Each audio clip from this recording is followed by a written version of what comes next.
Hi, in this video today I'm going to show you how you can use the Tesla backup key card. Might be useful if you've rented the car and this is all they've given you. So this is the key card here, but it doesn't work if we've just got it in our hands here. We have to place it just underneath the camera in this area here, and then it will unlock the car.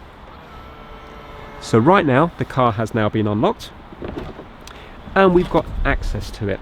There's also a place to place it on the inside to liven up the car. Right now the car's drivable, but I'm going to show you what happens if you've taken your time after you get in and the car's like shut itself down. There's a place to place it inside to liven up the car again. So now you can see it's telling you where to tap the key card to drive because we've taken too long before we got into the car, and it's just here.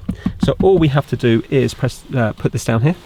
And there you go, you can see now it's come alive, and then you can move this to a different location.